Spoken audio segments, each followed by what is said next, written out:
Hi, Islamic Dad here. May sound a little bit off. I'm dealing with a cold, so there's that. If you enjoy my videos, please subscribe. If you don't enjoy my videos, please subscribe. If you like drinking beer with your buddies after work, please subscribe. If you like reading books, please subscribe. so, this video is going to be on I'm not exactly how to title it. I just wanted to kind of share some of my experiences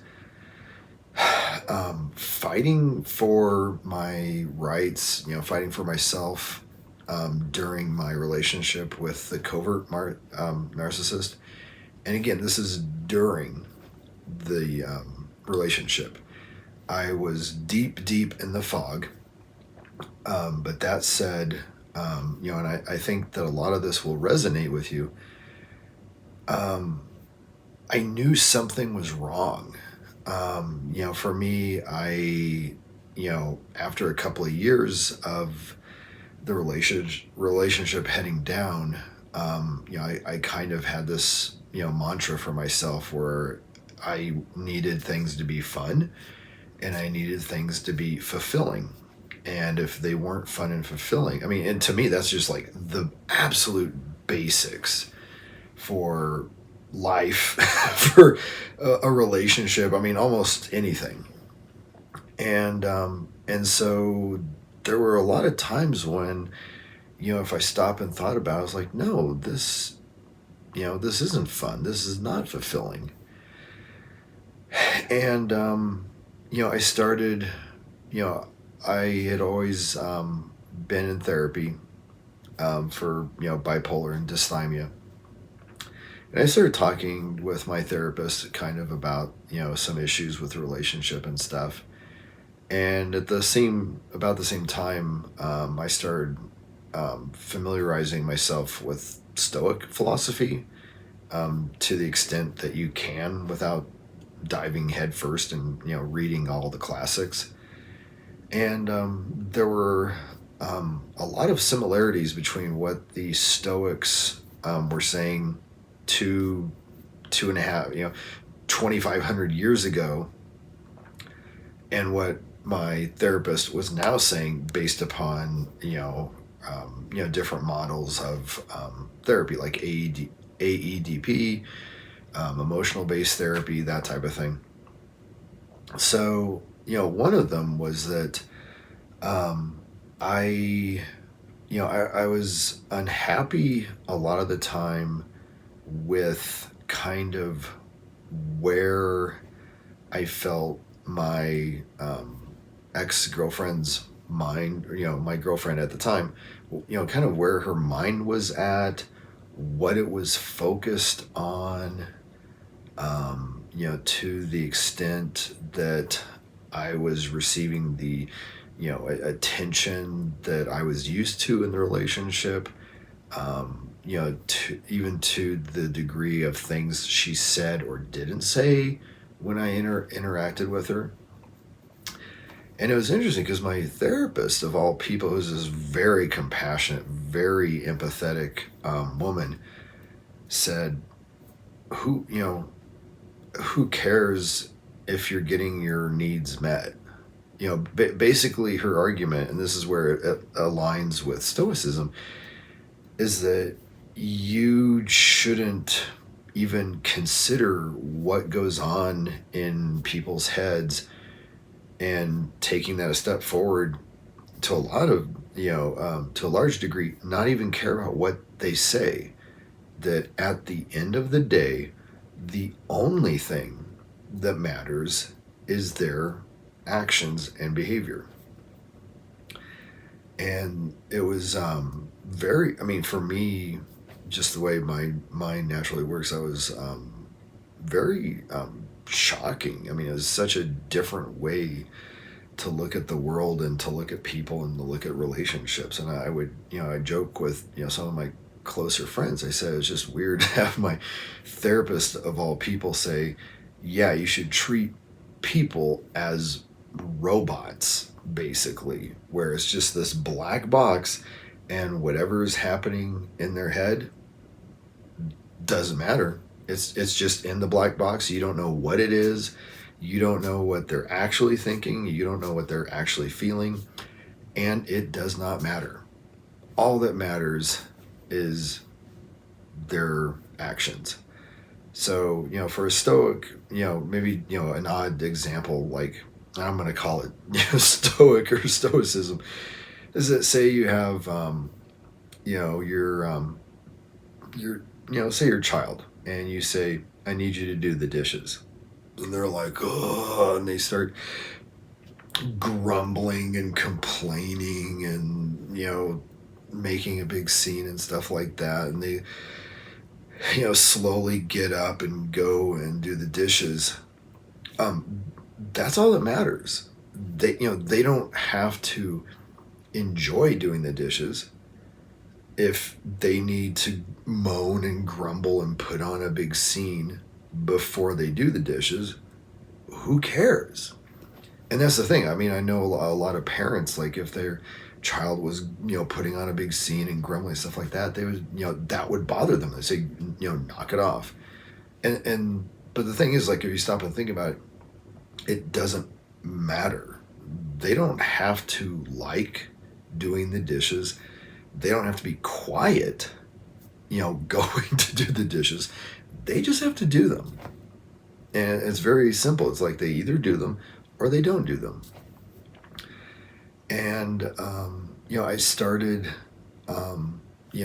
getting better about approaching my relationship and my girlfriend at the time more along those lines. And, hand in hand with that was just kind of, mentally, emotionally, escaping the relationship, for a moment, and just kind of having like a, blank piece of paper and say, okay, I'm on top of a mountain. I'm living in a cave. I'm a hermit. I'm a, million, 1,000 miles from anybody. And I'm like figuring out, like, what do I want in a relationship? What do I want that to look like? And I start writing those down. And, what I come up with is completely independent of what my girlfriend may want, narcissist or not. And that's fine. But the thing is, like, if I want to have a relationship that's fun and fulfilling, that's on me to define what I need in a relationship to feel fulfilled and feel that the relationship is fun. And so I started, doing that also. And so I started standing up for myself more and just saying, no, this is what I need to feel happy in a relationship, to feel my needs are being met. And it wasn't anything drastic. I would just say, hey, it's important to me that, once a week we go to the movies. It's not a big deal. We just work together. I'm flexible as far as whatever night, the time, but this is important to me. This is something that, like, I need to feel, fulfilled, and that I'm having fun in the relationship. And needless to say, that caused some conflict. And, standing up for myself, and going back to kind of what, my therapist and the Stoics were saying, I tried to separate myself from that and just kind of just say, well, this is what I need, and this is, what makes me feel, fulfilled. Almost doing the, broken record trick to deal with, someone when you're arguing with them. But, basically just calmly standing up for myself. And as you can imagine, setting boundaries, standing up for yourself with a narcissist infuriates them. It drives them mad. And there were a couple of times when I think that it's safe to say that she went into a narcissistic rage where she was completely unhinged and crazy and just in attack mode, where it was no longer about going to the movies. It was like a half an hour of her just throwing stuff in my face that I had mentioned in passing 3 years ago, and trying to get at me for being bipolar and being dysthymic, and just hitting below the belt and stuff. And I just kind of laughed it off because I mean with her being the second narcissist that I've been in a relationship with, and I just told her I've got Teflon skin. So there's literally nothing that you can say that's even going to get through and bother me. I'm just angry and frustrated that we're having a stupid argument, because to me it's simply a waste of time. So I would, and to be honest, like, this was new territory for me. And after going through this, and she hit some buttons that kind of went around my armor. And so some of them was saying, oh, you're being selfish, or you need to take me into consideration with making these plans and stuff. And it wasn't like I necessarily like just gave up, but I took a step back. It was enough to cause some doubt in me, and I would kind of acquiesce, and things would go back to normal, so to speak, where I wasn't happy with her relationship, but we weren't arguing. And sadly, I think that's a very telltale sign of narcissistic abuse or emotional abuse, is when you avoid subjects or avoid saying things because you're afraid of the retaliation. And that, for me, it wasn't necessarily like I was fearful of being hurt per se, but I just find arguing a complete waste of time. And so unless the stakes were high enough, I would keep my mouth shut. I would keep the peace, and I would just kind of sit on my thoughts and feelings, because I didn't want to poke the bear, as the saying goes. But needless to say, being unhappy, I would share this with my therapist, and read more of the Stoic philosophers, and what they said, neither of them changed either way. So I just ended up continuing to come back and stand up for myself, and which again caused this backlash, going back and forth. But as time went on, during the end of the relationship, I started standing up for myself more and more and more. And by the end, for me, that was when I kind of just decided, not I'm going to end the relationship, but basically I'm going to have a very difficult conversation and just say, look, I'm not going to live, an unhappy life in 2023. And I'm going to prioritize, my happiness and being fulfilled.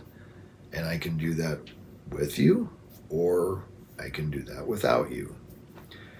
And that was kind of where I got to by the end of this. And, needless to say, that truly was narcissistic rage. And that was her response to me saying that. And I think because it was not anything that she could actually argue with. I mean, it was a valid, reasonable, healthy thing for me to say. And it kind of put the responsibility as far as her to make a decision. And that's not what a narcissist, or at least a covert narcissist, wants to do. So I just wanted to, make this video and kind of, thinking about the ways that I kind of came out of things. Again, it's very confusing because I was still in the fog, very much so. But at the same time, things were so bad that I started looking for answers. And more than answers, I started looking for ways to simply handle the situation. And so for me, gaining that perspective of, okay, I don't care what's in her head. I don't care what she tells me, as far as what she's feeling, what she's thinking. I only care about actions and results, period. And, I just, for people that might be watching my video now that are currently in a relationship with a narcissist or someone they think could be a narcissist, I would definitely consider approaching things that way and just see what happens. Because again, if a person loves you, their actions will show that. They don't have to say I love you and buy you presents necessarily. They will show that through their actions. And if they don't show it through their actions, then that's a good time to sit and reevaluate the relationship and what you want in life and what you want in that particular relationship. So hopefully this video has been helpful, or at least entertaining.